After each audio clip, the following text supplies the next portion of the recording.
5টা পর্যন্ত মূল আলাপটা ছিল এটাই যে আর্মি শাসন আমরা চাই না, এবং যেহেতু ওয়াকারুজ্জামান সাহেব উনি হাসিনার অ্যাপয়েন্টেড এবং তার আত্মীয়, সুতরাং তাকে আসলে ওই মুহূর্তে ট্রাস্ট করার মতো পরিস্থিতি ছিল না। আসলে যতটুকু আমি বুঝি তাতে এটা বিপ্লব হয় নাই। বিপ্লব হতে গেলে আরও অনেক স্ট্রাকচারাল পরিবর্তন দরকার। শিক্ষার্থীরা যদিও আবেগে বলেন যে এটা বিপ্লবই বলতে হবে, সেরকম কিছু আমার আসলে চোখে ধরা পড়েনি। 23শে জুলাই থেকে 24শে জুলাই আমরা যা করতে পেরেছি, 24শে জুলাই থেকে 25শে জুলাই তার অন্তত 10 গুণ বেশি করেছি। আমরা এই গত 1 বছরে আমরা এত কথা বলেছি, এত জায়গায় মানে রেসপন্সিবিলিটি দেখানোর চেষ্টা করেছি, কিন্তু তারপরেও আওয়ামী লীগের লোকজন যদি বলে যে নেটওয়ার্ক এখন কোথায়, এখন এই কথার তো কোনো উত্তর নাই। কাভা স্টোরির আজকের পর্বে দর্শক আপনাদের স্বাগত জানাই। আজকে আমাদের সঙ্গে আছেন অতিথি ঢাকা বিশ্ববিদ্যালয়ের শিক্ষক এবং নাট্যকর্মী সামিনা লুৎফা। আপনাকে আমন্ত্রণ সামিনা লুৎফা। অনেক ধন্যবাদ। আজকে 5 আগস্ট 2025, ঠিক 1 বছর আগে এই দিনে আমাদের স্মৃতিতে একটা অনেক বড় ঘটনা ঘটেছিল। এই দিনে স্বৈরাচারের পতন হলো, শেখ হাসিনা পালিয়ে গেলেন। একটু মনে করেন তো ওই দিনের এই সময়ের অনুভূতি কেমন ছিল আপনার? এখন তো প্রায় 4টা বাজে। ওই দিন এই সময় কি ভাবছিলাম, আচ্ছা আমরা আসলে তখন আমাদের বৈষম্য বিরোধী ছাত্র আন্দোলনের বেশ কয়েকজন সমন্বয়করা মিলে তখন একটা বিবৃতি ড্রাফট করছিল শেখ হাসিনা চলে যাওয়ার পরে। মানে আসলে কি বক্তব্য হবে ওদের, এবং সেনা শাসিত সরকার চায় কিনা, এইসব বিষয়ে যে বেসিক কিছু চিন্তার জায়গা, আশঙ্কার জায়গা আমাদের ছিল। এর মধ্যে আমরা জানি ততক্ষণে গণভবন ভাঙচুর শুরু হয়ে গেছে, বা গণভবন দখল নিয়েছে। তারপরে ধীরে ধীরে আমরা আরও অনেক খবর পেতে থাকি, কিন্তু 4টার দিকে সম্ভবত আমরা আসলে তখন বিবৃতির ভাষা ঠিকঠাক করছিলাম আর কি, যে শিক্ষকদের সাথে ওদের যে আসলে বৈষম্যবিরোধী ছাত্র আন্দোলনের সাথে আমরা কখনো ঠিক একসাথে কোনো কিছু করি নাই। আমরা আমাদের মতো আন্দোলন করেছি, ওরা ওদের মতো করেছে। কিন্তু 5 তারিখে আসলে আমরা প্রথম একটু একসাথে বসেছিলাম কয়েকজন, ওখানে আইনজীবীদের মধ্যে থেকেও কয়েকজন ছিলেন। আমরা ওই বিবৃতিটা ওরাই ড্রাফট করেছিল, আমরা আমাদের ফিডব্যাক দিয়েছিলাম। এবং তারপরে আমরা আসলে 4টার পরে আমরা ভেবেছিলাম যে এই বিবৃতিটা শাহবাগে ঘোষণা হবে, কিন্তু শাহবাগ পর্যন্ত যাওয়ার আগেই জনতা ততক্ষণে গণভবন চলে গেছে। তারপরে সে সমস্ত করতে করতে আর আসলে এই বিবৃতিটা আদৌ দেওয়া হয়েছিল কিনা সেটা আমার আসলে মনে নাই, কারণ তখন তো আমরা কেউ ওইভাবে কানেক্টেডও ছিলাম না অত মানুষের মধ্যে। এবং আমার মনে আছে যে আধা ঘন্টাও আসলে এই যে শেখ হাসিনা পালিয়ে যাওয়া, শেখ হাসিনাকে ক্ষমতা থেকে নামিয়ে ফেলা গেল, এটা যে উপভোগ করব, বা এটা যে একটা আনন্দ করব, বা এটার জন্য যে একটা কোনো রিলিফ হবে, সেটা আসলে আধা ঘন্টার বেশি স্থায়ী হয় নাই।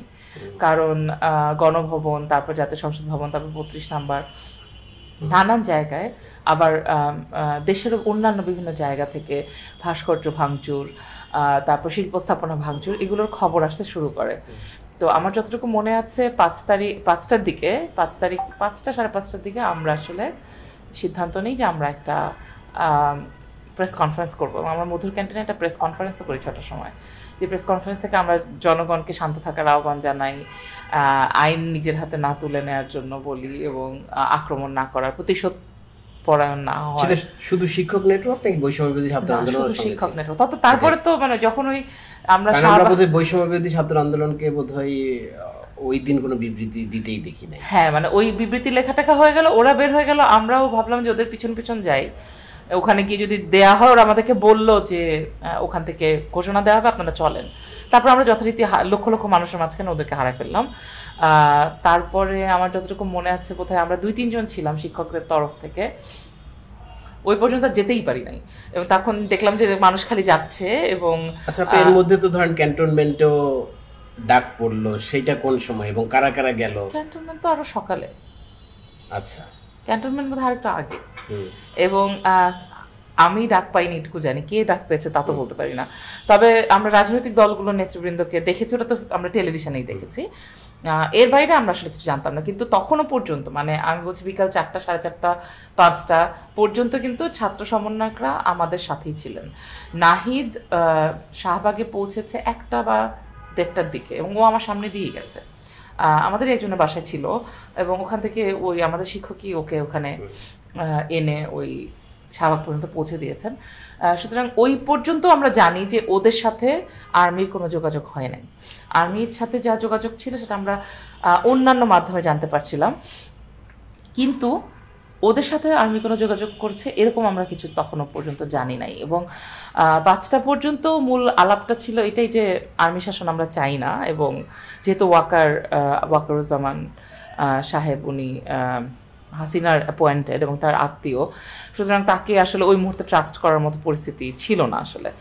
এবং এগুলো তখন অনেক জরুরিভাবে আলোচিত হচ্ছিল, যদিও কিনা আমরা দেখলাম আড়াইটায় না 3:30টার দিকে উনি বক্তব্য দিলেন। আমার আসলে মনেও নাই, কারণ ঘড়ি টড়ি ছিল না, আর এত মানুষের মধ্যে কি হচ্ছে না হচ্ছে বুঝতে পারতেছিলাম না। আমি শুধু শাহবাগে গিয়ে মানে ফেসবুকে একটা স্ট্যাটাস দিয়েছিলাম যে শাহবাগে, সো দ্যাট মানে পিপল নো দ্যাট শাহবাগে মানুষ আছে, কারণ এদিকে তো অনেক হত্যাকাণ্ড হচ্ছিল তখন। উত্তরায় গোলাগুলি হয়েছে, মানুষ মারা গেছে, সাভারের দিকে প্রচুর মানুষকে মারা হয়েছে, যাত্রাবাড়িতে প্রচুর মানুষ নিহত হয়েছেন। এই যে ওই সময়টাতে যারা বাইরে থেকে আসছিলেন তারা আসলে আদৌ আসবেন কিনা সেটাও তো আমরা বুঝি নাই। আচ্ছা, এই প্রসঙ্গে আরেকটা জিনিস জিজ্ঞেস করি, সেটা হলো যে অন্তর্বর্তীকালীন সরকারে কারা যাবেন না যাবেন এই আলোচনা কি কোনোভাবে শিক্ষক নেটওয়ার্কের কাছে আসছিল, অথবা শিক্ষক নেটওয়ার্ক ছাত্ররা তাদের মধ্যে কোনো আলোচনা 5 তারিখে না বা পরে এসেছিল? মানে এরকম ভাবে বলি যে 6 তারিখ আমরা খুবই চিন্তিত হয়ে গেলাম। 6 তারিখ সকালে আমরা একটা প্রতিবাদ মিছিল করেছি। এখন দেখেন 5 তারিখের কথা বলেছেন, আমি নিজে প্রথম আলোর জন্য ভিডিও করে আমার ফোনে, খুবই বাজে ফোন, এই ফোন দিয়ে ভিডিও করে আমি বার্তা দিলাম যে মানুষকে ভাঙচুর না করতে ইত্যাদি। তারপরে আমরা প্রেস কনফারেন্স করলাম শিক্ষক নেটওয়ার্ক। বাসায় পৌঁছেছি বোধহয় সেদিন আমরা 11:30 12টার দিকে, কারণ এদিকে আসতেই পারছিলাম না, গোলাগুলি হচ্ছিল তো পূর্ব থানার সামনে, আমাদের অনেক ঘুরে টুরে আসতে হয়েছে। এবং সকালবেলা পরের দিন মানে 6 তারিখ সকালে আমাদের বিক্ষোভ মিছিল ছিল, এই যে চারিদিকে আক্রমণ হচ্ছিল, মানুষের বাসাবাড়ি ভাঙচুর করছিল। হ্যাঁ, এবং সেটা শাহবাগ থেকে আমাদের স্বাধীনতা চত্বরও ভাঙচুর করা হচ্ছে ঢাকা বিশ্ববিদ্যালয়ের ভিতরে, যেখানে ওই যে শামীম শিকদারের যে ভাস্কর্যগুলো ওগুলো ভাঙচুর হয়েছিল। তার কারণে আমরা থেকে ওই পর্যন্ত একটা মিছিল করে ওইখানে একটা সমাবেশ করে প্রেস কনফারেন্সও করা হয়, এবং সেখানে বিশাল একটা ফিরিস্তি দেওয়া হয় যে যেহেতু সেনাবাহিনীর প্রধান বলেছেন যে বাংলাদেশে এই মুহূর্তে শেখ হাসিনা ক্ষমতায় নাই, উনি পদত্যাগ করেছেন, এবং বাংলাদেশের মানুষের নিরাপত্তা দেওয়ার দায়িত্ব সেনাবাহিনীর, এই কথা উনি বলেছিলেন। সো ওই জায়গাটাকে ধরে আমরা একটা প্রেস কনফারেন্স করি যে তাহলে কেন এই নিরাপত্তাটা নাই, কারণ আমাদের তো বুঝতে পারলাম যে শেখ হাসিনা পালিয়ে গেছে, কিন্তু বাদ বাকি স্ট্রাকচার তো থাকার কথা, সো ওইটা কেন নাই? আওয়ামী লীগ পালাতে পারে, কিন্তু সরকার রাষ্ট্র এগুলো কেন কাজ করবে না? তো এটা নিয়ে আমাদের বিশাল বড় একটা ইয়ে ছিল। ওটা শেষ হওয়ার পরে আমরা আসলে একটু চিন্তিতই হয়ে যায়, তখন অলরেডি 12টা 12:30 বেজে গেছে, কিন্তু না সোশ্যাল মিডিয়াতে না গণমাধ্যমে আমরা কিছু বুঝতে পারছিলাম না যে আসলে সরকারটা কিভাবে গঠিত হতে যাচ্ছে। কারণ তখন তো দিনে আমরা বুঝে গেছি যে রাজনৈতিক দলগুলোকে ডাকা হয়েছে, তাদের সাথে কথাবার্তা বলা হচ্ছে, কিন্তু শিক্ষার্থীদেরকে ডাকা হচ্ছে এরকম কিছু আমরা টের পাচ্ছি না।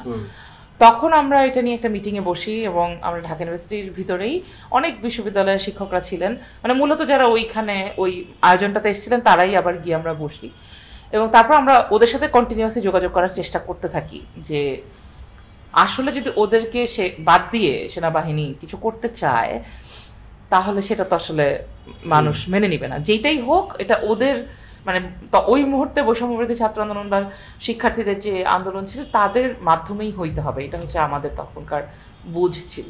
6 তারিখ বিকাল 4টার দিকে আমি শেষ পর্যন্ত নাসিরকে ধরতে পারলাম। নাসিরই আমাকে ফোন ব্যাক করলো, এবং তারপর সে আমাকে বলল যে আমি কোথায় আছি। আমি বললাম আমরা কলা ভবনে আছি। তো তখন ও আমাকে বললো আমার তানজিম ভাইয়ের সাথে ওরা বসতে চায়। ফাইন। তারপরে আমাদেরকে বললো যে ওরা বঙ্গভবনে যাচ্ছে। তো তখন আমরা নিচে নামি এবং ওদের সাথে কথা বলি, ওদের সাথে দেখা হয়। তখন বোধহয় ওদের সাথে তানজিম ভাইও গেলেন নাকি? তখনই গেলেন, তারপরই গেলেন, এবং ওদের সাথে আসিফ নজরুলও ছিলেন ওদের সাথে না? বঙ্গভবনে উনি আগে থেকেই ছিলেন। হ্যাঁ, আমি যতটুকু জানি, মানে ওদের মুখ থেকে যা শুনেছি, আমি সত্যি মিথ্যা তো আমি আর করতে পারি জানি না। তবে যেটা হয়েছে যে ওরা আমাদেরকে প্রথমে বলেছিল আমাদের 2 জনকে ওদের সাথে যেতে, পরে সম্ভব যেহেতু আমার ধারণা যে সেনাবাহিনীর 2 জন শিক্ষকের কথা বলেছেন, আর যেহেতু আসিফ নজরুল ভাই আগে থেকে ছিলেন, সো আই গেস আমাদের মধ্যে থেকে একজন। তো আমি বলেছি যে আসলে আমি এই মানে যেহেতু আমার শারীরিক প্রতিবন্ধকতার কারণেই মূলত আসলে আমি যেতে চাই নাই, এবং তানজিম ভাই গেছেন ওদের সাথে। ওরা চেয়েছিল আমাদের থেকে একজন, এটা নিয়ে আমাদের সাথে আলোচনাও হয়েছে, বাট দ্যাট ওয়াজ লাইক দাঁড়িয়ে দাঁড়িয়ে, ধরেন ওদের গাড়ি আসবে, আমরা দাঁড়িয়ে দাঁড়িয়ে কথা বলছি, আমরা তিনজন, আমি, তানজিম ভাই আর গীতি আপা, হয়তো ওদের মানে ওরা যে আমাদের সাথে গিয়ে বসেছে ফর্মাল আলাপ আলোচনা, রাস্তায় দাঁড়িয়ে আর কি, আমরা কলা ভবনের সামনে নিচের তলায় দাঁড়িয়ে আমরা কথা বলেছি, কি করতে পারতো না এসব নিয়ে আলাপ হয়েছে। আর নাহিদ তো আসলে আমার শিক্ষার্থী, তো ওই অর্থে আসলে ওই জায়গা থেকে আমার সাথে ওর কথা হয়েছে, ঠিক মানে আন্দোলনের জায়গা থেকে না। ও আমাকে অনেক কিছু জিজ্ঞেস করেছে, যেমন 4 তারিখের যে রূপান্তরের রূপরেখা, ওটা সম্পর্কে জিজ্ঞেস করেছে, কেন দিলাম, কি অর্থ উদ্দেশ্য এসব আর কি, ওরা কি করতে পারে। আমি কয়েকটা পরামর্শ দিয়েছি যে আপনাদের যাওয়া ঠিক হবে না সরকারে, কিন্তু ওদের নিশ্চয়ই অন্য কেউ ডিসাইড করেছে আগেই। হ্যাঁ, তো আমাদের মূল টেনশনের জায়গাটা ছিল যে ওদেরকে বাদ দিয়ে যদি করা হয় সেটা আমরা মানবো না, এবং তখন আমরা ওদেরকে প্রস্তাব দিই, মানে প্রস্তাব দেওয়ার জন্য রেডি হই, মানে ওরা আমাদেরকে যোগাযোগ করার আগে, যে আমরা যখন খুঁজছিলাম ওদেরকে, যে যদি সেনাবাহিনী আপনাদেরকে না ডাকে, বা আপনারা 1 নম্বর হচ্ছে ক্যান্টনমেন্টে না যেতে, আর মানে ক্যান্টনমেন্টে যেতে রাজি না হতে, কারণ রাজনৈতিক দলের নেতারা তো চলে গেছেন সব, তো সেটা যেন ওরা রাজি না হয়, এটা এক জিনিস। আর দ্বিতীয়ত আমরা বলতে চেয়েছিলাম যে যদি সেনাবাহিনী আর 1 ঘন্টাও দেরি করে, আমরা ডাকি শহীদ মিনারে, এবং ওখানেই একটা সরকার গঠন হয়ে যাক, এরকম একটা জায়গায় আমরা পৌঁছে গেছিলাম অলমোস্ট, যে যদি ওদেরকে বাদ দিয়ে করে। কিন্তু যাই হোক, ওইটা তার সাথে দরকার হয় নাই, যেহেতু ওদেরকে বঙ্গভবনে ডাকলো এবং ওরা গেল ওখানে, এবং ওখানে ওই নেগোসিয়েশনে তানজিম ভাই এবং আসিফ নজরুল এই দুজন ছিলেন। এখন এসে আপনি মানে এই সময়টাকে কিভাবে দেখেন, ইন রেসপেক্ট টু 24শে জুলাই এবং আগস্টের 5 তারিখ? মানে আগস্টের 5 তারিখে আমি বলবো আমাদের অনেক আশা আকাঙ্ক্ষা ছিল, অনেক কিছু হবে, অনেক কিছু করা যাবে, এইবার বোধহয় রেসপন্সিবিলিটি নিলে সেটা করা যাবে, কিন্তু সেটা আসলে কাজে নেমে আমরা বুঝতে পারলাম যে যারা 24-এ ভূমিকা রেখেছে, কিংবা যাদের এক ধরনের মানে ইনক্লুসিভিটির একটা আকাঙ্ক্ষা ছিল, মানুষের অধিকারের রাজনীতি যারা করেছে, তাদেরকে নানাভাবে কোণঠাসা করা হয়েছে, এবং এটা হচ্ছে যারা দ্রুত ক্ষমতায় গেছে তারা এক ধরনের ক্ষমতায় থাকার জন্য, ক্ষমতাকে টিকিয়ে রাখার জন্য তাদের এক ধরনের করতে হয়েছে, সমঝোতা করতে হয়েছে নিশ্চয়ই কোথাও কোথাও। আমার কাছে মনে হচ্ছে যে সেই সমঝোতাটা কারণ হতে পারে, অথবা এই ছাত্রদের আসলে কাদের মানে ওরা কার থেকে বুদ্ধি নেয় সেটা আসলে যেহেতু আমি জানি না, সুতরাং আমার কাছে ওটা খুব ক্লিয়ার না। কারণ আমার কাছে মনে হয় যে শিক্ষার্থীদের সবচেয়ে গুরুত্বপূর্ণ জায়গাটা সেটা হচ্ছে ওদের অস্পষ্টতা। ওরা অস্পষ্টতা মধ্যে থেকে রাজনীতি করছে, তো এইটা আমি আসলে এর আগে কখনো দেখি নাই। সো আমার কাছে এটা নতুন, এটাকে বোঝার চেষ্টা করছি, কিন্তু এখনো তো যথেষ্ট কিছু ওরা বলে নাই যার মাধ্যমে ওদেরকে আমরা অ্যানালাইজ করতে পারি। ওদের নিজেদের কোনো ডকুমেন্ট আমাদের কাছে নাই যে ওরা কি চায়, তো তার ফলে এটা ডিফিকাল্ট আর কি বিষয়ে অ্যানালিসিসে যাওয়া। হাওয়েভার ওদের নড়াচড়া দেখা যাচ্ছে, এবং 1 বছরে আমরা যেসব কথা শুনেছি, যেসব বিষয় আমাদের সামনে এসেছে, গণমাধ্যমে এসেছে, তাতে মনে হয়েছে যে নতুন বন্দোবস্তের কথা বলা হলেও আমরা কোনো না কোনোভাবে পুরনো জায়গায় ফেরত গেছি। সেটা হয়তো যে উপায়ে সরকার গঠন হয়েছে, কিংবা যেভাবে সিদ্ধান্ত হয়েছে যে সরকার আসলে কারা যাবেন, এই বিষয়গুলো আমার মনে হয় যে যথেষ্ট স্বচ্ছতার সাথে করা হয়নি, তো তার ফলে মানুষের মনে সবসময় সন্দেহ আছে, এবং সেটা সন্দেহটা থেকে যাবে। আমরা এখন আপনার বিভিন্ন সময়ের কথাবার্তা দেখছি, যেমন আপনি বলছেন যে ট্যাগিং এর যে ঝুঁকি সেটা রয়ে গেছে, এটা তো একটা বড় সমস্যা ছিল আমাদের শেখ হাসিনার আমলে, যে আমাদেরকে ট্যাগ দেওয়া, সেইটা এখন কিভাবে সেটা ব্যবহৃত হচ্ছে, এবং সেটা মানুষকে কিভাবে, মানে আগে ছিল যে রাজাকার বলতো কিছু, মানে আওয়ামী লীগের বক্তব্যের বাইরে গেলে, আওয়ামী লীগের কোনো কথা, পলিসি, কোনো কাণ্ড কারখানা, কোনো কিছুর প্রতিবাদ করলেই বলা হতো যে জামাত শিবির রাজাকার এবং মুক্তিযুদ্ধের চেতনা বিরোধী। আর এখন ঠিক একইভাবে আগে ছিল এটা আওয়ামী লীগ, এখন এটা আওয়ামী লীগ একটা কোনো প্রতিপক্ষ তো নাই, এখন একে অপরের প্রতিপক্ষ, ডিপেন্ডিং অন সিচুয়েশন কি তার উপর নির্ভর করে। যেমন মানে অগাস্টের শুরুর দিকে যখন শিক্ষার্থীরা যখন পার্টি করে নাই, কিংবা ধরেন তাদের পার্টি করার আগ পর্যন্ত আমরা দেখেছি যে মোটামুটি জামাত এবং বৈষম্যবিরোধী ছাত্র আন্দোলনের নেতারা তারা মোটামুটি একে অপরকে সাপোর্ট করেছে, কিন্তু অন্যান্য রাজনৈতিক দলের মানুষকে টার্গেট করে তাদেরকে বলেছে আওয়ামী লীগের দোসর, আওয়ামী লীগের দালাল, শাহবাগী, নানান কিছু বলেছে। বামদেরকে প্রথম বলেছে, শুরু করেছে বামদেরকে দিয়ে, তারপরে এটা জাতীয়তাবাদী দলের উপর গেছে। তারপরে আমরা দেখলাম যে এরপরে এনসিপি হতে যাওয়ার আগে আরো একটা নতুন দল হইলো, তারপর আরো যে জামাতের আরো অফশুটস আছে, একে অপরের বিরুদ্ধে শুরু হয়েছে। এবং ডিপেন্ডিং অন যে আসলে কার সাথে আপনার ঐক্য হতে পারে সেই সম্ভাবনার উপর নির্ভর করে কিন্তু এই ট্যাগিংটা বদলাচ্ছে। কিন্তু অ্যাজ লং অ্যাজ আপনি আমার বিপক্ষে কোনো কথা বলেছেন তখনই আপনি আওয়ামী লীগের দোষর। এখন আপনি কে, ইট ডাজন্ট ম্যাটার। আগে যেমন ছিল যে আওয়ামী লীগের বিপক্ষে গেলে, আর এখন হচ্ছে আমাদের যার যার ইন্টারেস্টের বিপক্ষে গেলেই সে আওয়ামী লীগের দোষর হয়ে যাচ্ছে। তো এইটাও একটা তো ভয়ঙ্কর একটা ট্যাগিং কালচার। এবং এই ট্যাগিং কালচারের মধ্যে আরো একটা জিনিস আছে যে শাহবাগী বলা হচ্ছে, এবং শাহবাগ শাপলা বাইনারিকে আবার তুলে আনা হচ্ছে, যেগুলো প্রত্যেকটাই আমাদের জন্য খুবই আশঙ্কার এবং বড় বড় ফাঁদ বলে আমি মনে করি। এবং আমার চোখে যেটা ধরা পড়েছে সেটা হচ্ছে যে মানে যেহেতু আমরা অনেক লম্বা সময় ধরে এটা শিখেছি, এই ফ্যাসিস্ট কালচারাল নর্মস, আমরা এছাড়া অন্য কোনোভাবে অপারেট করা শিখি নাই। এবং আমরা এক ফ্যাসিস্টকে সরিয়ে নিজেরাই নতুন ফ্যাসিস্টিক অ্যাটিটিউডস, নর্মস, ভ্যালুজের মধ্যে ঢুকে যাচ্ছি। আমরা সেই ক্ষোভের মধ্যেই ঢুকে যাচ্ছি যেটাকে আমরা এত কষ্টে তাড়িয়েছি।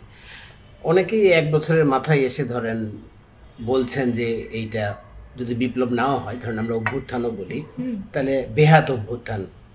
মানে আপনি কি সেরকম মনে করেন? আর যদি হয় তাহলে কার হাতে গেল এটা? বেহাত আসলে না, অভ্যুত্থান মানে তো হচ্ছে জনগণ যখন সামনের কাতারে নেমে আসে। এবং সাধারণত অভ্যুত্থানের পেছনে কোনো খুব সুস্পষ্ট মেটেরিয়াল গেইন বা মেটেরিয়াল একটা টার্গেট থাকে না। মানে এই অভ্যুত্থানের ক্ষেত্রে তো ডেফিনেটলি একমাত্র টার্গেট ছিল জুলাই হত্যাকাণ্ড বন্ধ করা এবং শেখ হাসিনাকে সরিয়ে দেওয়া।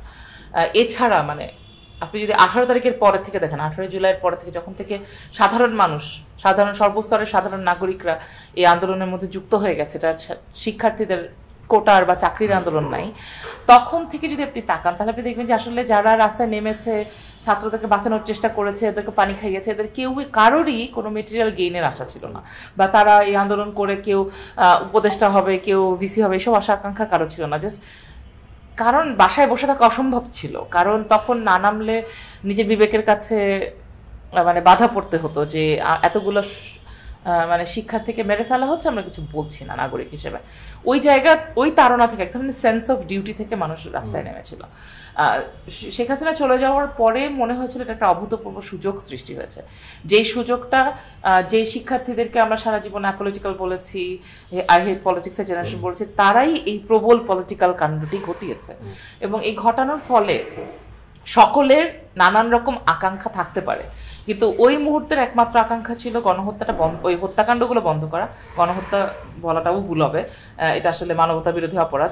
মানবতা বিরোধী অপরাধ এবং এই হত্যাকাণ্ডগুলো বন্ধ করা, এদের বিচারের ব্যবস্থা করা, এবং যারা আহত তাদের ট্রিটমেন্টের ব্যবস্থা করা। কারণ আমরা জানি যে আহতদের ট্রিটমেন্ট দেওয়া হয় নাই, মানে which is also a crime. এবং সেই তাদেরকে নানাভাবে তাদের তথ্য লুকাতে হয়েছে, তাদেরকে লুকিয়ে থাকতে হয়েছে, তারপর গণগ্রেফতার ইত্যাদি নানান কিছু তো চলছিল জুলাইয়ের শেষ দিকে। তো এই সমস্ত কিছু যাতে বন্ধ হয় এবং যে এটার জন্য দায়ী তার জন্য শাস্তি হয়, এটাই কিন্তু জুলাইয়ের আকাঙ্ক্ষা প্রথম, যদি একমাত্র যদি কিছু থাকে। তো সেই আকাঙ্ক্ষার জায়গায় তো আমরা সবাই একমত ছিলাম, কিন্তু সেই আকাঙ্ক্ষারও মানে কোনো অংশই আমরা দেখতেছি না যে মানে হচ্ছে কিছু।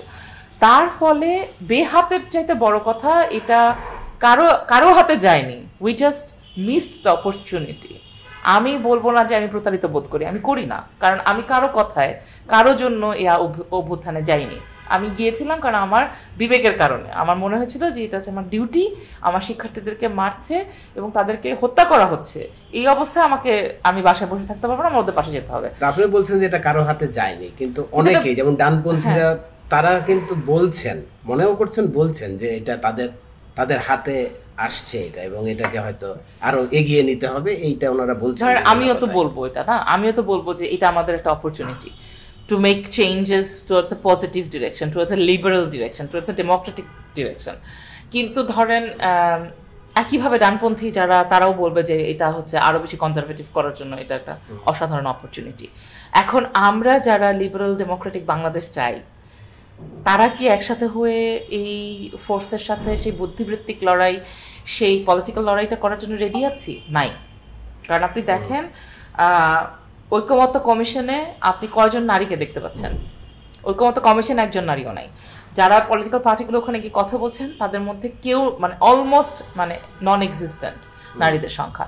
নারীরা কি করে রাজনীতিতে আসবেন আসবেন না এটা নিয়ে সবকিছু সিদ্ধান্ত নিচ্ছেন পুরুষরা বসে, এবং সেখানে নারীদের নারীবাদী অর্গানাইজেশনের নারীবাদী সংগঠন সময় কারো কোনো রিপ্রেজেন্টেশন নাই, কেউ গিয়ে কথা বলতে পারেনি, কেউ গিয়ে প্রেজেন্ট করেনি কেস।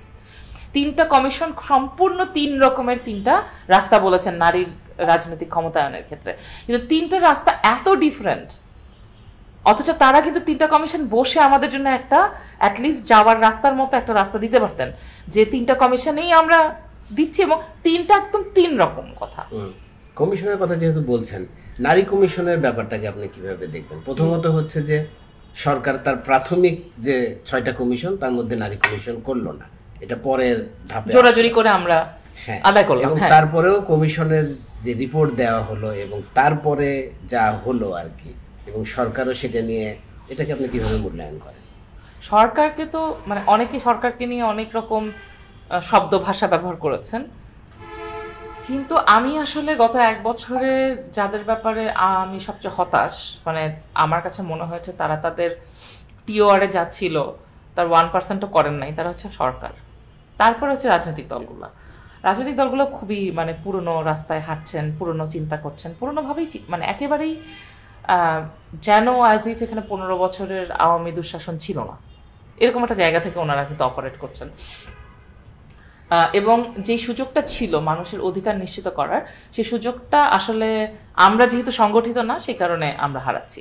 কিন্তু ধরেন এই যে নারী বিষয়ক সংস্কার কমিশন যে প্রতিবেদন দিল, সেই প্রতিবেদনের 2টা বা 3টা নিয়ে আপনি আমিও না মানে অরাজি থাকতে পারি, কিংবা আরও বেশি নিয়ে আমাদের মতানৈক্য থাকতে পারে, আমরা রাজি না, এটা মানতে চাই না, এরকম হতে পারে। কিন্তু প্রশ্নটা তো এখানে যে এটা তো সরকারের তৈরি করে দেওয়া কমিশন, সরকার তো এটাকে মিনিমাম সাপোর্টটা দিবে যে না আমরা করেছি, আমরা দেখছি এটা কি হবে।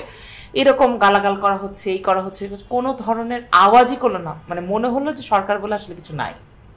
মাঝখান থেকে এই কয়জন মানুষকে, সম্মানিত ব্যক্তিকে রাস্তায় ছেড়ে দিয়ে এক ধরনের অপমান করা হলো। কিন্তু এইটা বোধহয় খেয়াল করেছেন যে যখন কমিশন প্রতিবেদন দিল তখন তো অসাধারণ বলা হলো। হ্যাঁ, ডক্টর ইউনূস, এবং বোধহয় অলমোস্ট সাথে সাথেই তার প্রেস উইং একটা স্টেটমেন্টও দিয়েছে যে এর মধ্যে উনি বলেছেন যে 15টা না কতটা এই মুহূর্তেই করা যেতে পারে। আর ওটা যখনই প্রবল একটা চাপ আসলো যে পুরোটা বাতিল করে দিতে হবে, ওনাদেরকে পারলে ফাঁসি দিয়ে দিতে হবে যারা এই কমিশনে রয়েছে, তখন মনে হলো যে সরকার এক্সিস্ট করে না। তো আপনি কি মনে করেন যে নারী ইস্যুটাও এই সরকার এক ধরনের ইস্যু হিসেবেই দেখছে? যেমন ওইরকম করে হয়তো আন্তর্জাতিক সম্প্রদায়কে দেখানো যে আমরা নারী ইস্যুতে অনেক সোচ্চার, অন্যদিকে আবার যখন হেফাজত বা অন্য ডানপন্থারা এর বিরুদ্ধে সোচ্চার, তখন তাদেরকেও অ্যাপেস করে তাদেরকেও ঠান্ডা রাখা। আসল কথা হচ্ছে ওনারা দুটো অপশন হতে পারে। একটা হচ্ছে ওনারা সত্যি সত্যি ভয় পাচ্ছেন ডানপন্থী উত্থানের, অথবা হচ্ছে ওনারা দেখাচ্ছেন যে ডানপন্থী উত্থানের ভয়ে ওনারা কাঁপছেন। এই দুটো মানে যে কোনো একটা হবে। কিন্তু আমার কথা হচ্ছে ডানপন্থী উত্থান তো সারা পৃথিবীতেই হচ্ছে, সারা পৃথিবী জুড়েই আমরা দেখছি যে ডানপন্থী রাজনীতির উত্থান হচ্ছে। তাই বলে কি আমরা শ্রীলঙ্কা দেখি নাই? আমাদের সবচেয়ে কাছে তো উদাহরণ আছে। সেই উদাহরণের দিকে না যে আমরা এমন একটা দিকে যাচ্ছি, এবং এই যে ওনাদের একটা কন্টিনিউয়াসলি শো অফ যে ওনারা খুবই দুর্বল, এইটা আমার কাছে খুব প্রবলেমেটিক লাগে। এবং এটা আমি বেশিরভাগ ক্ষেত্রে দোষটা আসলে সরকারকেই দিব, কারণ সরকার কোথাও তার মেরুদণ্ড বলে কিছু আছে এটা প্রমাণ করতে পারে নাই। আমার কথা হচ্ছে আইনের শাসন যদি প্রতিষ্ঠা করতে হয়, আপনার তো ওই মিনিমাম ডিউ প্রসেসের মধ্যে সবাইকে আনতে হবে। অজস্র মিথ্যা মামলা হচ্ছে, মামলা নিয়ে বাণিজ্য হচ্ছে। আওয়ামী লীগের আসল যারা নেতৃস্থানীয় লোকজন তাদেরকে সবাইকে বিদায় করে দিয়ে, সসম্মানে তাদেরকে পার করে দিয়ে, এই যে একটা জুজু তৈরি করা হয়েছে যেটা হচ্ছে আওয়ামী লীগ চলে আসলো, এই চলে আসলো, এই চলে আসলো, এই করলে যে কোনো সময় আপনি দেখবেন যে এই সরকারকে আপনি প্রবল একটা প্রতিরোধের মুখে পড়তে দেখবেন না, তারা বলবে যে এখনই আওয়ামী লীগ আসতেছে। আপনি রাজনৈতিক দলগুলোর কথা বললেন, সেক্ষেত্রে শিক্ষার্থী তরুণদের যে নতুন রাজনৈতিক দল, তারা কি কোনো ব্যতিক্রম দেখাতে পারছে? মানে তারা তো, আমার কাছে মনে হচ্ছে যে ধরেন ওদের হয়তো অনেক বেশি সময় হয়নি ওদেরকে এত জাজ করা, এত কড়াভাবে জাজ করাও হয়তো ঠিক হচ্ছে না, কিন্তু আমার কাছে মনে হচ্ছে যে ফেব্রুয়ারি মাসে ওরা শুরু করেছে, তো তাও কিন্তু 3-4 মাস হয়ে গেছে। তো 3-4 মাসেও যদি একটা রাজনৈতিক দলের, তার আগে আপনি চিন্তা করেন অভ্যুত্থানের পরে তো আর তারপরে থেকে শুরু করে ফেব্রুয়ারি পর্যন্ত তো প্রায় 6 মাস, তার মানে এই 6 মাস আর 4 মাস মানে 10 মাস, তার মানে আসলে তো অভ্যুত্থান থেকে ধরলে ঠিক 12 মাসের জায়গায় আমরা দাঁড়িয়েছি 1 বছরে। 1 বছরে ওরা ওদের রাজনৈতিক লাইন ঠিক করতে পারে নাই, মধ্যপন্থা এটা কোনো লাইন, এটা দিয়ে আমরা কি বুঝি? এটা আমি কিচ্ছু বুঝি না। যেমন ওদের, আমার কাছে সবসময় মনে হয় ওদের এই অস্পষ্টতা এক ধরনের জনতুষ্টিমূলক জায়গা থেকে আসছে, যে যে জনতুষ্টি, ওরা একটা সংখ্যাগরিষ্ঠতাকে নিজেদের পক্ষে রাখতে চাইছে। কিন্তু সমস্যাটা এই কারণে সবসময় ওরা খুব এইদিকেও বলে ওইদিকেও বলে মাঝখানেও বলে, তার ফলে আমরা ঠিক পরিষ্কারভাবে বুঝতে পারি না যে এই বিষয়টা সম্পর্কে ওর অবস্থানটা কি। যেমন আমরা দেখেছি হয়তো জামা কাপড় নিয়ে কে যেন একটা বললো যে ওরা একটা কমিশন করে তারপর ঠিক করবে কার জামা কাপড় হবে। তো এই তো একটা মানে এটা কোনো কথা। তো এরকম এরকম অনেক কিছু ওরা করে যা একজন নারী বললেন, হ্যাঁ মানে নারীদের মধ্যে তো পুরুষতান্ত্রিকতা থাকতে পারে না তা তো আর নয়, কিন্তু প্রশ্নটা হচ্ছে যে সেটা তো আমাদেরকে আনলার্ন করতে হয়, অনেক কিছুর মধ্যে দিয়ে যেতে হয়। কিন্তু আমার কাছে মনে হয় যে এই যে এক ধরনের দোদুল্যমানতা বজায় রাখা, এই যে পোস্ট ট্রুথের নাম দিয়ে এক ধরনের দোদুল্যমানতা বজায় রাখার চেষ্টা করা হচ্ছে, এতে করে আসলে ওরা সম্ভবত সবার কাছে ভালো থাকতে চায়, কিন্তু আমার আশঙ্কা হচ্ছে এতে করে ওরা আসলে সবার কাছে খারাপ হচ্ছে। আচ্ছা, ওরা রাজনীতির স্বার্থে পপুলিজমের দিকে না হয়ে যাচ্ছে, কিন্তু বৈষম্য বিরোধী ছাত্র সংগঠন যে, তাদের বিরুদ্ধে এই যে দুর্নীতি, অপার দুর্নীতি, এবং সেখান থেকে ধরেন উমামা বা অন্যদের বের হয়ে আসা, তারা নিজেরা সেগুলো নিয়ে সমালোচনা করা, 1 বছরের মধ্যে এই বিষয়টাকে আপনি কিভাবে দেখেন? সমাজে যখন দুর্নীতি সুপ্রতিষ্ঠিত থাকে এবং কোনো প্রতিষ্ঠান কাজ করে না এবং সবাই চায় সবার আগে ফার্স্ট হবে এবং সবাই ফার্স্ট হবে, তো তাহলে তো এটা সম্ভব না। সবার পক্ষে তো সবসময় কখনোই সবার আগে সবাই ফার্স্ট হবে এটা হতে পারে না, এটা একটা অসম্ভব সিচুয়েশন। এই অসম্ভব সিচুয়েশনে কি করে মানুষ ওয়েট করে তার টার্ন আসার জন্য, যদি ওখানে একটা প্রতিষ্ঠান থাকে। আর যদি প্রতিষ্ঠান না থাকে তখন সে কি করে পকেট থেকে টাকা দেয় যাতে তাকে সবার আগে ফার্স্ট বানায় দেওয়া হয়, এটাই তো দুর্নীতি, তাই না? তাহলে এই যে মানে সামাজিক মানুষের যে দুর্নীতির একটা বিস্তার এবং এটা একটা স্বাভাবিকীকরণ প্রক্রিয়া, যে এটাই স্বাভাবিক, এতে কোনো অসুবিধা নাই, এই ধারণাগুলো তো একদিনে হয়নি, এটা অনেক বছর ধরে তৈরি হয়েছে। কিন্তু তরুণরা তো ভিন্ন পথে হাঁটতে পারতো, মানে ওদের তো আমাদের কাছে ওরা বলেছিল যে ওরা ভিন্ন পথে হাঁটবে, সেই কারণে ওদের কাছে হয়তো মানুষের আশা আকাঙ্ক্ষা বেশি ছিল। কিন্তু আমার কাছে এটাও মনে হয় যে যেহেতু ওরা ওদের রাজনৈতিক লাইনটা ক্লিয়ার করে নাই, তার ফলে সৎ মানুষরা ওদের সাথে ভিড়তে ভয় পাচ্ছে। তাহলে ওরা যা পাবে, ওরা কি ক্ষমতার দিকে না গিয়ে বরং জনতার কাছে থাকলে ভালো হতো? সেটা হলে কি, আমার তো তাই মনে হয় ভালো হতো। আমি তো ধরেন ওর শিক্ষক হিসেবে আমার কি রাজনৈতিক ইডিওলজি সেগুলো সব বাদ রেখে আমার যে সামান্য বুদ্ধিতে যা কুলিয়েছে, এবং ওই মুহূর্তে ওরা যখন সে বলেছে যে আমাদের সাথে এখন বঙ্গভবনে যান চলেন, আমি যখন যাইনি তখন আমি ওদেরকে বলছি কিন্তু আমার মনে হয় আপনাদের এখানে যাওয়া উচিত হচ্ছে না, আপনারা যান কিন্তু আপনারা ক্ষমতার বাইরে থাকেন, আপনারা তাদেরকে জবাবদিহিতার মধ্যে রাখেন, যাতে যে কোনো সরকারি, যে কোনো অন্তর্বর্তীকালীন সরকারি যেন চিরস্থায়ী হয়ে না যায়, তারা যেন আগের মতো করতে না পারে, তারা যেন ফ্যাসিস্টিক হয়ে না ওঠে। এটার জন্য আপনাদেরকে তো আসলে চেক অ্যান্ড ব্যালেন্স করতে হবে, যেহেতু এই মুহূর্তে অন্য কোনো চেক অ্যান্ড ব্যালেন্স নাই, আপনাদের সেই সুযোগটা আছে, আপনারা এটা করেন। তো এখন ওদের নিশ্চয়ই অন্য কোনো প্ল্যান ছিল, আমি জানি না, বাট আমাকে যদি জিজ্ঞেস করেন আমার কাছে মনে হয় ওরা যদি সরকারে না গিয়ে বৈষম্যবিরোধী ছাত্র আন্দোলনকে পুরো বাংলাদেশের সাংগঠনিক রূপ দিয়ে ফেলতো তখন, এবং তখন সেই ছাত্রদের যে জাগরিত অবস্থা ছিল, তাদের মধ্যে যে স্পিরিটটা ছিল যে তারা কোনো অন্যায় মানবে না, সে মানুষগুলো তো আসলে কোথায় চলে গেছে এবং তাদেরকে আসলে কেউ খুঁজে পাবে না, কারণ তারা আসলে ট্রাস্ট করছে না ওদেরকে। একটু অন্য প্রসঙ্গে আসি আপা, সেটা হলো যে বিশ্ববিদ্যালয় শিক্ষক নেটওয়ার্ক, জি ধরেন আগস্টের পরই তখন শিক্ষক নেটওয়ার্কও দেখলাম যে শিক্ষক নেটওয়ার্কের বিভিন্ন সদস্য ধরেন বিভিন্ন, আমি বলছি না যে সরকারি পদ, বাট ধরেন যে বিভিন্ন জায়গায় তারা গেলেন আর কি। এইটা কি কোনো মানে এটা কোনো আলাপ আলোচনা এইভাবে কি জিনিসটা হয়েছিল নাকি কিভাবে এটা হয়েছিল? কার সাথে আলাপ আলোচনা করবে তাও তো আমি জানি না, মানে বিশ্ববিদ্যালয় শিক্ষক নেটওয়ার্কের ভিতরে নিশ্চয়ই আলোচনা হয়েছে শিক্ষা সংক্রান্ত বিষয়গুলোতে। ধরেন আপনি পাঠ্যপুস্তক বা কামরুল স্যার পাঠ্যপুস্তক এটা কিভাবে গেলেন হয়েছে? আর কি, হ্যাঁ। আচ্ছা, এটা ব্যক্তিগতভাবে আমাদেরকে বলা হয়েছে যে এটা করতে, দায়িত্ব নিতে, রেসপন্সিবিলিটি নিতে। পাঠ্যপুস্তক বোর্ড থেকে, মানে বোর্ড তো না, পাঠ্যপুস্তক সংস্কার সংস্কারে কমিটি এটা যে কেন করেছিল তাও আমি আসলে জানি না, কারণ আমরা আসলে তারও আগে কাজ শেষ করে ফেলেছিলাম। এই যে সংস্কার কমিটিটা কেন করেছিল এটাও আমরা জানি না, কারণ এই সংস্কার কমিটি হওয়ার আগে পাঠ্যপুস্তকের সংস্কার শেষ। কারণ আপনি হয়তো জানেন যে পাঠ্যপুস্তকের সংস্কার হয় হচ্ছে এক্সপার্ট কমিটি দিয়ে, তার মানে প্রত্যেকটা সাবজেক্টের তো এক্সপার্ট আছে, তাই না?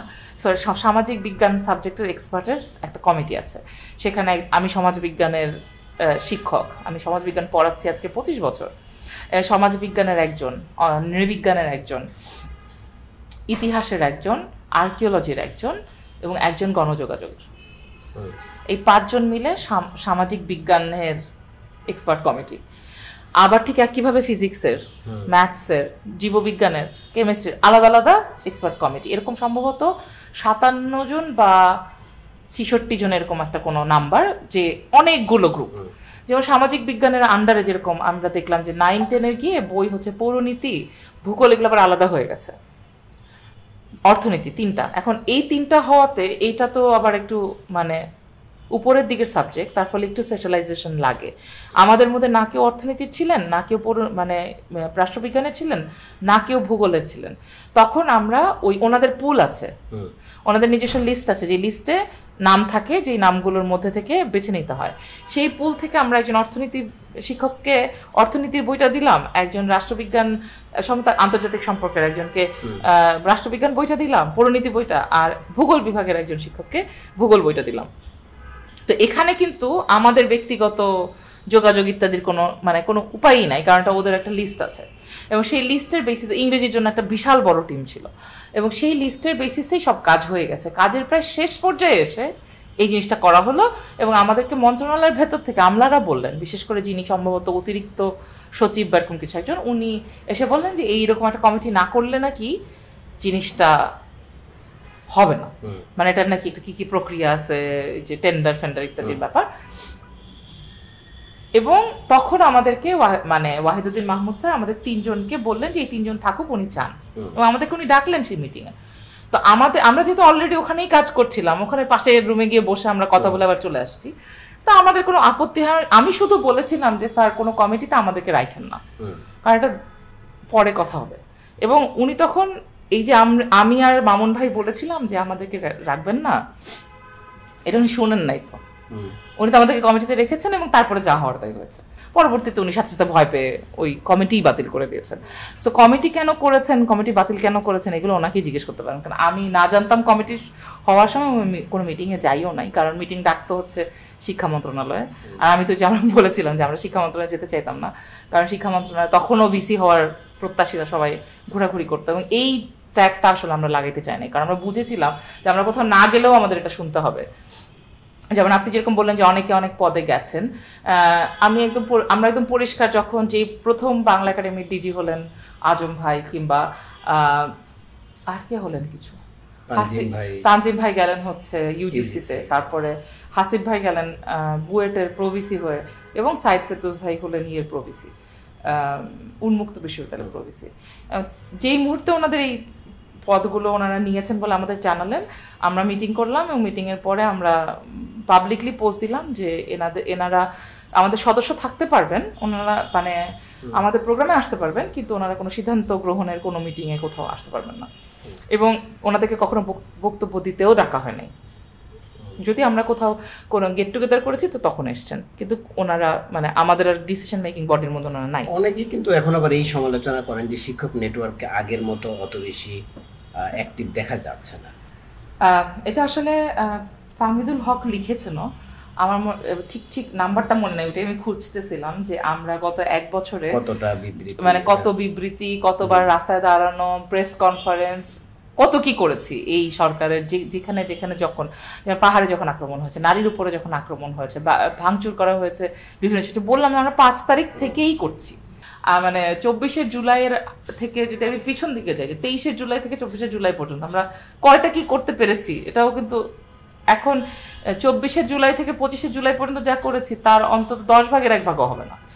অবশ্যই সময়টাও এখন বেশি করা, হ্যাঁ, প্লাস পরিবেশটাও। আমাদের একটা জায়গা কি যে এখন যদি আমরা না বলি তাহলে এটাও একটা দায়িত্ব আমাদের, এটাও তো আমাদের দায় যে এই সময়টাকে আমরা এই অপরচুনিটিটাকে স্লিপ করে যেতে দিলাম।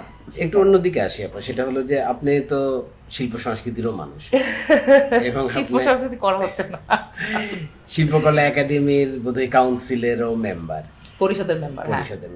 তো একটা জিনিস হচ্ছে যে 5ই আগস্টের পরপরই কিন্তু প্রায় 64টা জেলার বেশিরভাগ জেলাতে শিল্পকলা একাডেমিতে বোধহয় হামলা হয়েছে। তো সেটা কেন হলো সেটা যদি একটু বলেন। আর এখন যদি বলেন যে এখন শিল্পকলা একাডেমি ওইগুলো রেনোভেশন বা ওগুলোকে কিভাবে তারা ওই জিনিসটাকে ইয়ে করছে আর কি, ডিল করছে। শিল্পকলা একাডেমি হচ্ছে একটা রাষ্ট্রীয় প্রতিষ্ঠান। এই প্রতিষ্ঠানের একটা নিয়ম আছে, একটা আইন আছে, সেই আইন অনুযায়ী শিল্পকলা একাডেমি পরিচালিত হয়। সেই আইন অনুযায়ী শিল্পকলা একাডেমির একটা পরিষদ আছে, সেই পরিষদই একাডেমিকে চালায় এবং পরিষদের 3 মাস অন্তর অন্তর একটা সভা হওয়ার বাধ্যবাধকতা আছে, তাহলে আইনের ব্যত্যয় হয়। এখন আপনাদের নিশ্চয়ই মনে আছে যে এর আগে শিল্পকলা একাডেমির যিনি ডিজি ছিলেন তার বিরুদ্ধে অনেক দুর্নীতির অভিযোগ ইত্যাদি আছে এবং এই 64 জেলায়, আওয়ামী লীগের সময়ের কথা বলছি, 64 জেলায় যেই শিল্পকলা একাডেমিগুলো বানানো হয়েছে সেটার ভেতরেও প্রচুর দুর্নীতির অভিযোগ আছে। আমার ধারণা কিছুটা হচ্ছে সেটা কাজ করেছে। আর শিল্পকলা একাডেমিগুলোকে আমরা যদি একটু মানে আমি খুলে মেলেই বলি, মানে এখানে কোনো রাগ ঢাক ছাড়া বলি যে শিল্পকলার সাথে যুক্ত বেশিরভাগ মানুষই একটা তো লিবারেল চিন্তাভাবনার মধ্যে থাকে।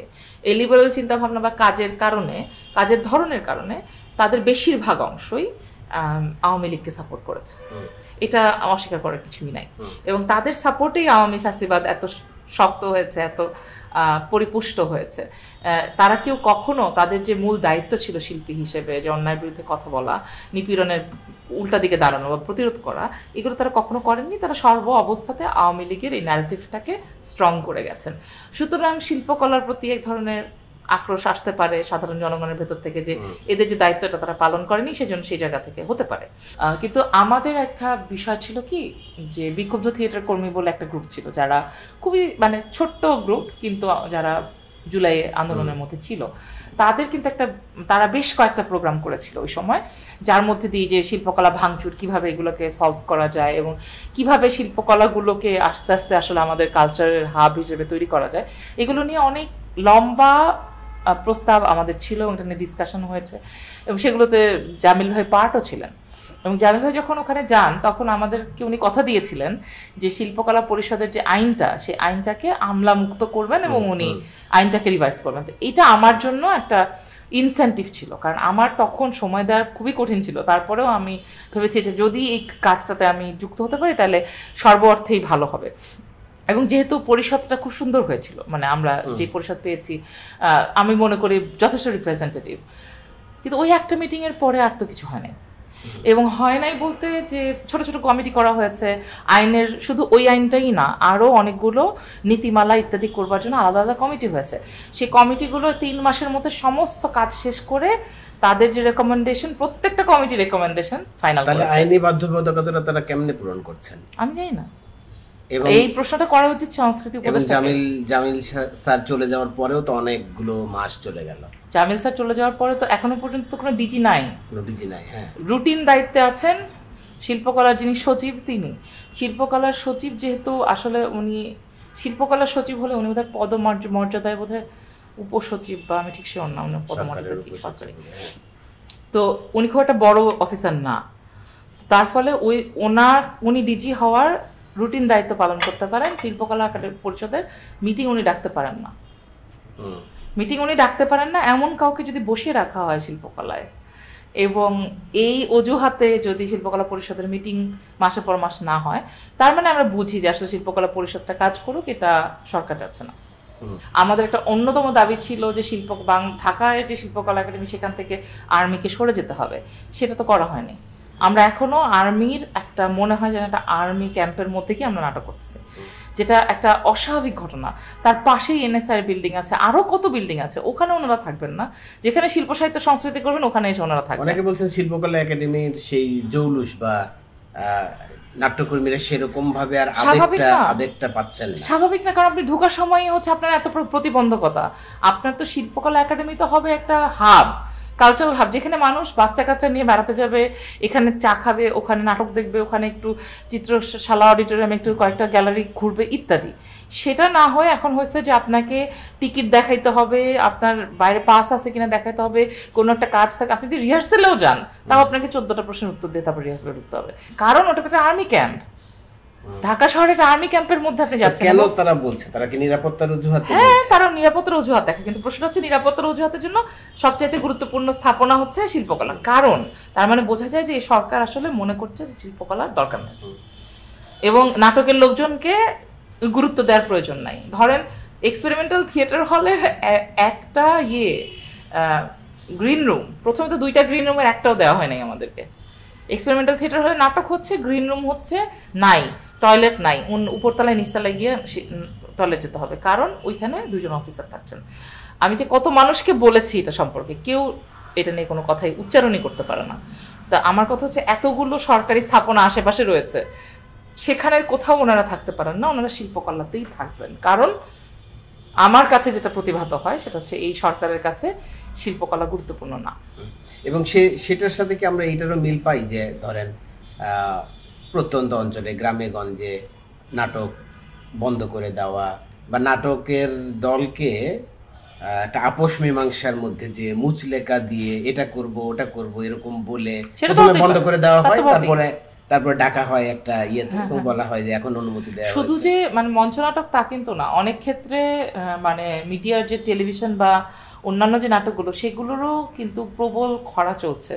আগে যদি 50টা নাটক নাম মানে ভিডিও মাধ্যমে আসতো, এখন সেখানে 5টা নাটকেরও কিন্তু আমরা এই উত্তরাতেও তো একটা ইয়ে দেখলাম গত সপ্তাহে যে বন্ধ হয়ে যাচ্ছে। কারণ এই যে বিভিন্ন জায়গায় বাধার সম্মুখীন হচ্ছে, তাহলে সরকারের কি করার ছিল?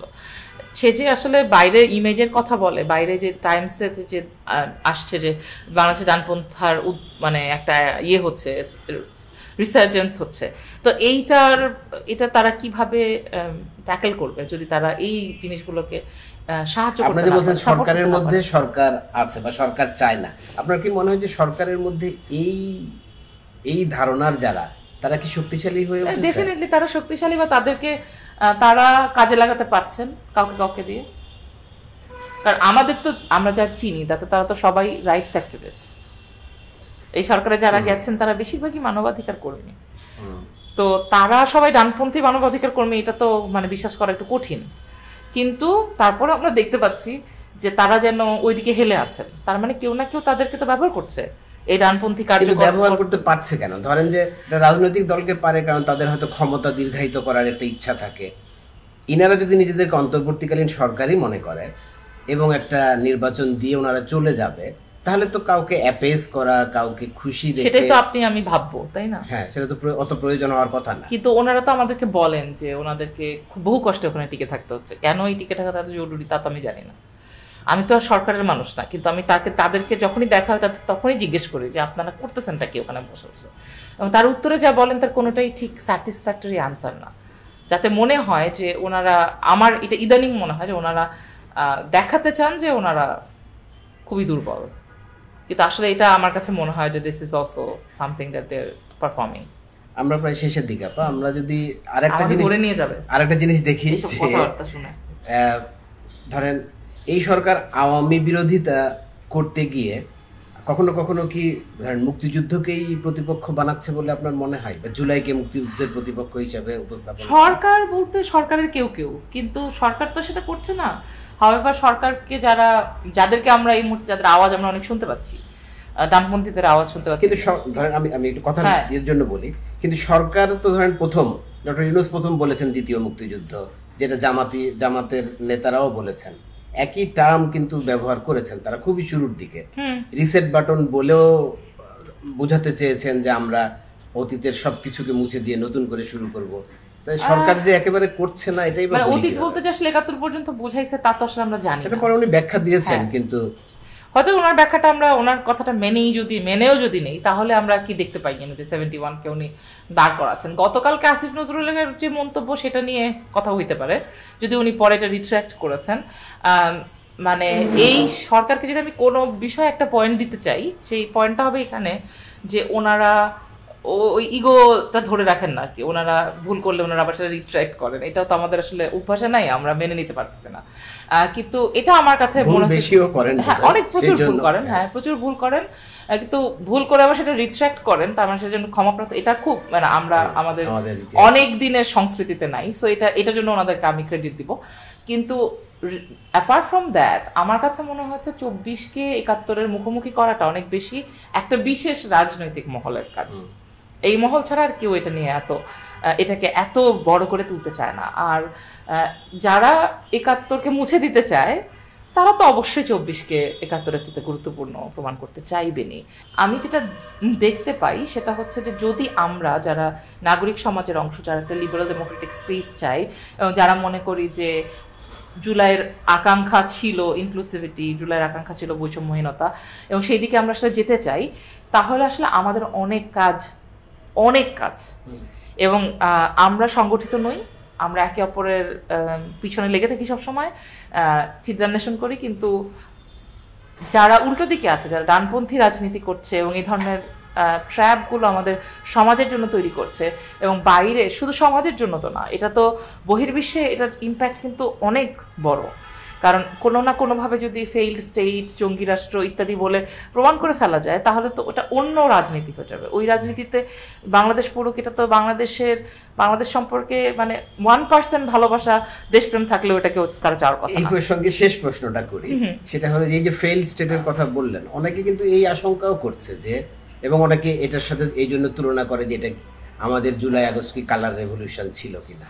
আওয়ামী লীগের তারা তো অবশ্যই বলবে, কিন্তু আজকে 1 বছর পরে এসে আমরা বিভিন্ন বড় শক্তিধর দেশগুলোর যেরকম মুভ দেখছি, এই সরকার তাদের সাথে বিভিন্ন চুক্তি করা, তাদেরকে বিভিন্ন জায়গায় অ্যাক্সেস দেওয়া, এতে করে কি মনে হচ্ছে যে তারা আসলে এটা তাদের পরিকল্পনার অংশ ছিল, নাকি তারাও এই সুযোগ নিচ্ছে? কারণ আপনার রাষ্ট্রের ভিতরে যখন সরকার দুর্বল, তো বাইরের শক্তিগুলো তো সুযোগ নিতেই যাবে। আমি এটা মনে করি না যেটা কালার রেভলিউশন ছিল। মানে আমার কথা হচ্ছে যে আপনি চিন্তা করেন 24 জানুয়ারি মাসের 7 তারিখে যে ইলেকশন হইলো, সেই ইলেকশনেও তো ওভারওয়েলমিং সাপোর্ট পেয়েছে আওয়ামী লীগ সরকার বহির্বিশ্বের সমস্ত দেশ থেকে। শুধু ইউএসএ একটু কোনো আওয়াজ করে নাই, কি সে সাপোর্ট করছে না সেটাও বলে নাই। এটা কিন্তু বলে নাই যে এই নির্বাচন ঠিক হয় না ইত্যাদি, এইসবও বলে, চুপ করেছিল। তার মানে আসলে তো শেখ হাসিনা যদি টিকে যেত, এই প্রত্যেকটা সম্পর্কই কিন্তু টিকে থাকতো। কেউ তো বাংলাদেশকে ত্যাগ করে চলে যেত না, না ইউএন যাইতো না ইউএসএ যাইতো, কারণ তাদের সাথে আমাদের যে বাইল্যাটারাল চুক্তি আছে কিংবা অন্যান্য যে সমস্ত জিনিস আছে সেগুলো তো নাই হয়ে যাবে না। কিন্তু এই মুহূর্তে যেহেতু সরকার দোদুল্যমান একটা চেহারা নিজের প্রজেক্ট করেছে, কেন করেছে জানি না, এবং এই সরকার যথেষ্ট শক্ত নয় বলে প্রমাণিত হয়েছে, তার ফলে বিদেশিরা তো এটা সুযোগ নিবেই। দেশের ভিতরেই সবাই এটা সুযোগ নিচ্ছে, আর তো বিদেশের কথা তো বলাই বাহুল্য। তবে এ কারণেই সরকারের উচিত ছিল, আমরা এক্সপেক্ট করেছিলাম যে আমরা বারবার বলতাম ভারতকে, যে কারণে ভারত বিদ্বেষ দেখানো হয় তো, হ্যাঁ ভারতের সাথে বাংলাদেশের বেশিরভাগ চুক্তি হচ্ছে জনসাধারণের কাছে ওপেন না, কি চুক্তি হয়েছে কি ইত্যাদি হয়েছে আমরা কিচ্ছু জানি না। ওই নন ডিসক্লোজার যদি ওনারা ভেঙে দিতেন, ওনারা যদি দেখাতে পারতেন এনটিপিসির সাথে যেই চুক্তির কারণে রামপাল হলো, সেই চুক্তিটা কি চুক্তি, কেন আমাদেরকে এরকম বাইন্ডিং চুক্তির মধ্যে থাকতে হলো, এবং কেন আমরা ওইটার বিরুদ্ধে মামলা করে ওটা থেকে বের হয়ে আসতে পারছি না, কিংবা আরও যত সব চুক্তি আছে ইন্ডিয়ার সাথে, সেগুলোর একটাও কিন্তু আমরা দেখি নাই যে ওগুলা এক্সপোজড হয়েছে, ওগুলো নিয়ে আলাপ আলোচনা হচ্ছে, ওগুলো থেকে সরে আসার চেষ্টা হচ্ছে, কই আমরা দেখিনি। উল্টো আমরা দেখছি অন্যান্য দেশের সাথে ওইরকম যেখানে ডিসক্লোজার হবে না সেরকম চুক্তি করা হচ্ছে। এইটা তো, এই কাজের দায়িত্ব তো তাদের না, তারা এটা করতে পারে না। এবং এই সমস্ত কাণ্ড কারখানার কারণেই লোকে বলার সুযোগ পাচ্ছে যে এটা কালার রেভলিউশন ছিল। কিন্তু মূল জায়গাটা আমার কাছে লাগে যে তারা এত বেশি হয় তারা অনভিজ্ঞ, অথবা তারা অতিরিক্ত পরিকল্পিত কোনো শক্তির দ্বারা পরিচালিত হচ্ছেন। এছাড়া আমার কাছে মনে হয় না যে আর কোনো মানে কারণ আছে এই জিনিসগুলো। আপনাকে অসংখ্য ধন্যবাদ সামিনা আপা। দর্শক আপনারা ভালো থাকবেন, আমাদের দেখা হবে আবার পরের কোনো পর্বে নতুন কোনো জিনিস।